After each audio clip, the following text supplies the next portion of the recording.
Michael Caine has already featured in a couple of my reviews so far, namely my review of the Kingsman movie and the Tenet movie. And he's definitely one of my all-time favourite movie stars, and this movie, Alfie, is my favourite Michael Caine movie. And in it, he displays the kind of star quality that made him the man who he is today, on top of which you'll also see why he gained a reputation for being a well-dressed man, both on and off screen. If you're going to watch the movie, you cannot miss the opening scene with the dogs. It's quite hilarious in the context of the rest of the movie. The first outfit you see him in is the key outfit in the movie, and it's a classic outfit. It is navy blazer with grey trousers.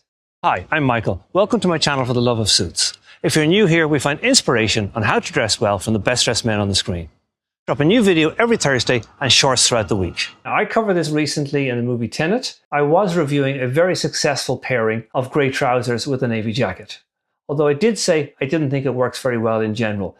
The reason I said that is not because I don't think they go well together, but I do think when people try that, they tend to fail. When wearing separates, treat them like separates. Of course, they should go well with each other, but they shouldn't be too close. Don't wear too dark grey, or try not to wear the exact same fabric on your trousers as your jacket. Make sure there's a good deal of tone difference between your trousers and your jacket, and a fabric or texture difference also helps a lot. But in this movie, we're going to see that classic pairing worn very well by Michael Caine. Now, it's a dark nighttime scene when we first meet him, so it looks black, but it's actually a navy blazer, a white shirt, and grey flannel trousers. And apart from the rep tie, the first most obvious thing you're going to notice is the RAF crest on his jacket. There is some discussion over this. Some people believe perhaps he did work in the RAF when he was a bit younger.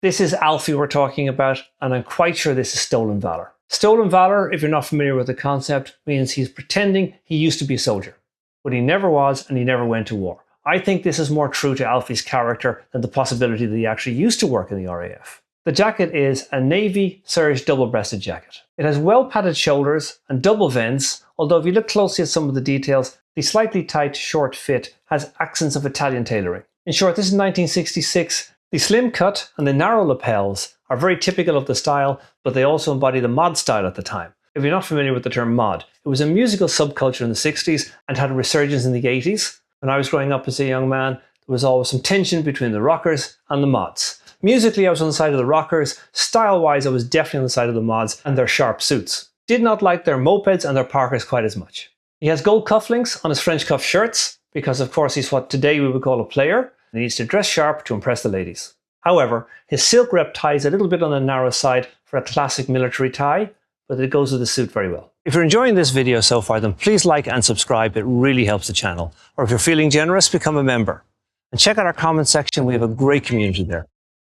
And if we go all the way down to his feet, I'm delighted to see classic 1960s Chelsea boots.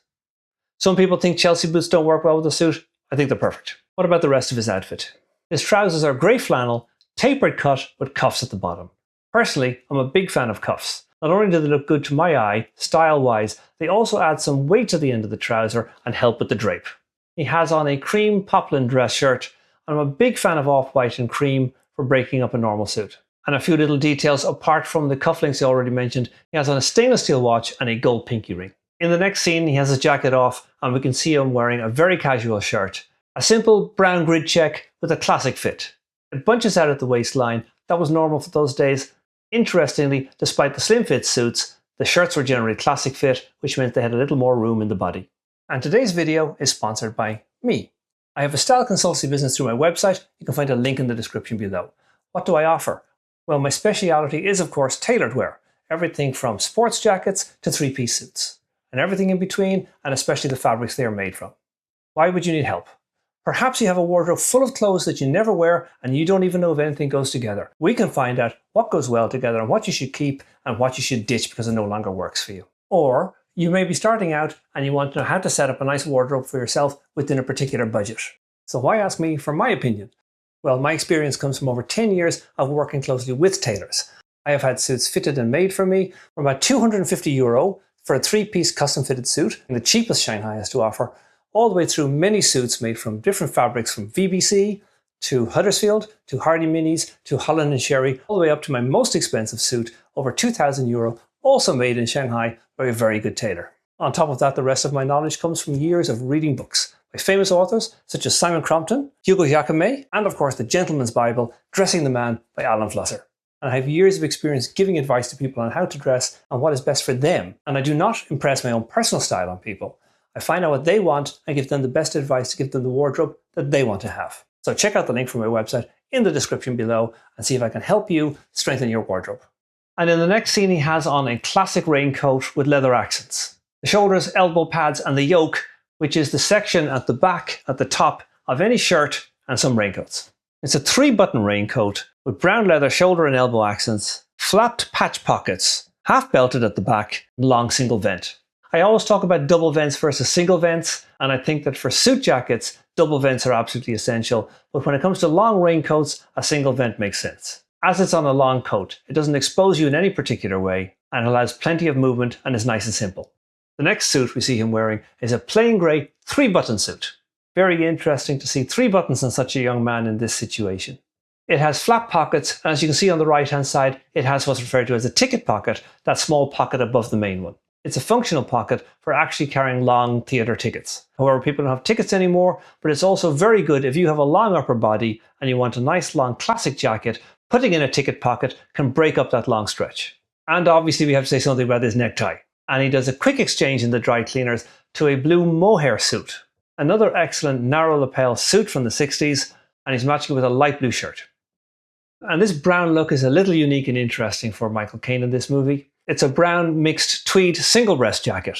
It has flapped hip pockets, but it has a patch pocket for the breast pocket. This is not unique, but it is quite unusual. He has on that brown grid check shirt and a Duponi silk tie in what's called old gold. And a pair of taupe trousers, this time without turn-ups on them. And the footwear, a pair of brown penny loafers. The same stainless steel watch and pinky ring. And here we have Alfie in a casual mood, relaxing, with an open collar shirt and a V-neck sweater. He's got a blue, open neck, button down cotton shirt and a grey wool V-neck sweater. Personally, I think if you're going to wear a collared shirt with a sweater, that the V-neck sweater is a good choice. It takes on the V created by a jacket when you're not wearing one, at the same time gives your collar space to breathe. However, my wife prefers a round neck sweater with a collar peeping up on the inside. I think it looks visually a little uncomfortable. Which one do you think looks better? Round neck or V-neck sweater with a collared shirt? But in the movie, Alfie frequently returns to his go-to style, that navy blazer with grey flannel trousers and white shirt with rep tie. So if you don't own any smart casual or formal clothing, this is a pretty good place to start. You can dress it up and dress it down in several ways. You can put on a collared shirt and a tie, and you can look very smart. You could also exchange the trousers for a pair of light grey chinos. You can also downgrade your shirt to an open collar shirt or even a polo shirt in the summer when it gets hot. On top of which, don't forget the footwear. Changing footwear from some formal shoes to anywhere from a pair of loafers to a pair of sneakers can make the whole outfit look far more casual. Don't forget how your footwear affects your outfit. What do you think of the navy blazer and grey trousers? Let me know in the comments if you've seen this movie, what you think of it, and what you think of Michael Caine's performance in it.